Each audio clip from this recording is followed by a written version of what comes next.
After reported failures involving US warships near Iran, Chinese analysts released assessments that highlight perceived weaknesses and aim to contrast Washington's maritime posture with Beijing's growing confidence. A Chinese report detailed technical and logistical reasons why some US vessels appear crippled by systems issues, pointing to maintenance shortfalls, software vulnerabilities, and supply chain strains as key contributors. A string of onboard fires, mechanical failures, and crew fatigue has been cited in open-source commentary as exposing troubling weaknesses in US naval readiness and endurance at sea. With renewed conflict signs in the Iran theater, some Chinese voices argue the situation confirms strategic losses for the United States and could create an opportunistic opening for Beijing to press its agenda on Taiwan. As Iran's war theater appears to be restarting, a Chinese report has publicly exposed what it describes as major and worrying weaknesses in the US Navy, arguing those problems undermine American maritime deterrence at a sensitive moment. Fires, electrical faults, and propulsion problems have recently struck multiple US warships operating near the Iran theater, producing mission disruptions and raising urgent questions about safety and operational sustainability. Analysts warn these incidents are not isolated accidents but rather symptoms of broader systemic pressure on the fleet, driven by high deployment tempo, aging systems, and strained logistics chains. A Chinese outlet suggested the fleet's troubles stem largely from management and maintenance shortfalls, pointing to paperwork gaps, delayed overhauls, and weaknesses in shoreside support as key contributors. The article in Naval and Merchant Ships, summarized by Military Watch on July 9, compiled a series of high-profile mishaps to underpin its critique of US naval readiness. The report cited problems aboard the USS Ford and Zumwalt classes, as well as incidents involving the USS Eisenhower and the USS Higgins, using these cases to highlight recurring technical and design vulnerabilities. Excessive deployments, extremely complex onboard technology, and inadequate shipyard capacity were flagged as root causes that together create repair backlogs and shorten effective service life windows.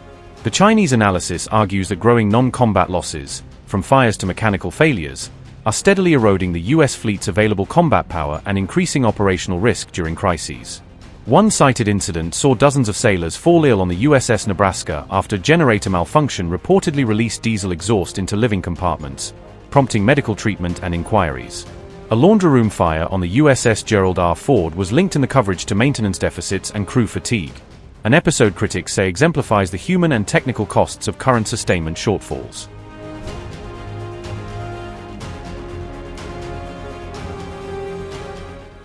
Chinese analysts warn that hidden risks can accumulate across both complex hardware systems and crew well-being, creating latent vulnerabilities that only become apparent when multiple small failures coincide under operational stress. They say those problems could quickly spiral out of control if sustained operational pressure, deferred maintenance, and logistical shortfalls continue to grow, turning isolated faults into cascading crises that threaten mission readiness. The USS Zumwalt and its sister ships have faced repeated technical setbacks despite their revolutionary design, with high expectations undermined by recurring reliability and systems integration challenges in real deployments. Their integrated power system, promoted as a major technological advance, has proved far harder to operate and maintain than planners anticipated, demanding specialized support and extended dockyard time that reduce operational availability. Mechanical failures, propulsion breakdowns, and persistent software issues have sliced into ship availability across classes, forcing commanders to curtail deployments or reallocate assets to cover capability gaps. Cost overruns have ballooned program expenses, making Zumwalt-class vessels among the world's most expensive combat ships at roughly $8 billion apiece, a figure that fuels debate over procurement priorities and affordability. Experts say modern US warships function like floating power plants combined with distributed computer networks, which boosts capability but also multiplies potential failure points and cyber-technical dependencies. Highly integrated electrical systems now tie together sensors, propulsion, radar, weapons, and communications tightly, meaning faults in one domain can propagate quickly and disable multiple mission-critical functions. Fires that originate in electrical gear are harder to isolate and suppress on these integrated platforms than on older, simpler ship designs, complicating damage control efforts and increasing the risk of secondary system failures. Increased automation has reduced crew complements but not necessarily lowered operational risk, because fewer hands are available for continuous monitoring, maintenance, and immediate damage control when fires, flooding, or mechanical breakdowns occur. Smaller crews translate into fewer personnel for damage control when emergencies strike, stretching human capacity precisely when rapid, coordinated action is most needed to prevent escalation. Critics argue the US tried to field too many unproven technologies simultaneously on frontline warships, creating integration and sustainment problems that only become fully visible under prolonged operational use.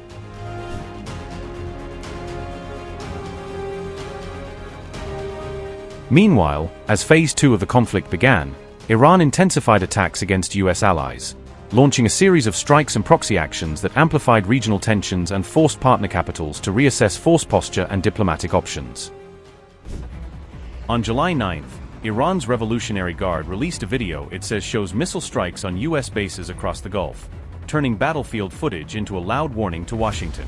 The footage surfaced right after Iran launched retaliatory strikes in response to recent US air raids, framing the attacks as payback rather than the opening shot. In one striking image, a missile in the video bears the slogan Khamenei's Revenge written in Farsi, branding the salvo as a personal response to the slain Supreme Leader's death.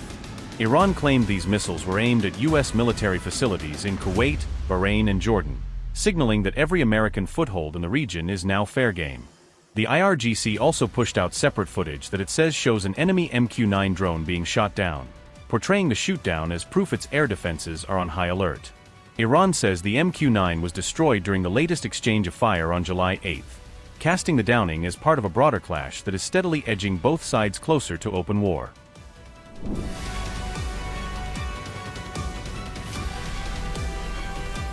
Iran launched missiles toward US allies Jordan, Bahrain, and Kuwait after American bombardments, widening the battlefield and directly threatening Washington's regional partners.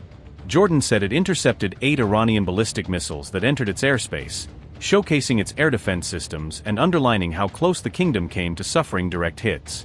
Air raid sirens sounded across Jordan for the first time in months during the attack, sending residents into shelters and reminding the public how quickly regional tensions can spill over their borders. According to Iranian media, the missiles targeted US bases in Kuwait and Jordan's Muwaffaq Salti Air Base, signaling Tehran's intent to hit American forces wherever they are stationed in the neighborhood. Iran also reportedly targeted Kuwait's port area during the latest missile barrage, raising fears for the security of vital Gulf logistics hubs and energy infrastructure. Claims emerged of an Iranian attack on a US warship in the Gulf, but these reports remain unconfirmed, adding a layer of uncertainty and potential alarm over maritime escalation. Meanwhile, the US said it has struck more than 170 Iranian military targets in 2 days, pointing to a sweeping campaign aimed at degrading Tehran's warfighting capabilities. Washington stated that air defense systems, missile sites, drone depots, and naval assets were hit, indicating a focus on dismantling Iran's ability to launch further strikes by air and sea. For the first time since April, US forces also targeted Iran's strategic bridges, suggesting a move to disrupt internal movement and logistics inside the country. Iran said a key rail link used for trade with Russia and China was hit by cruise missiles, highlighting the economic and geopolitical cost of the strikes beyond purely military damage. Those strikes halted rail traffic to Mashhad, the city where Khamenei's funeral ceremonies are taking place, intertwining the military campaign with a highly symbolic moment of national mourning.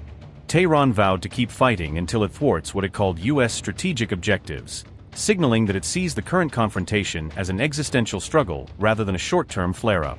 Israel said it does not expect the latest US-Iran escalation to spill into its territory,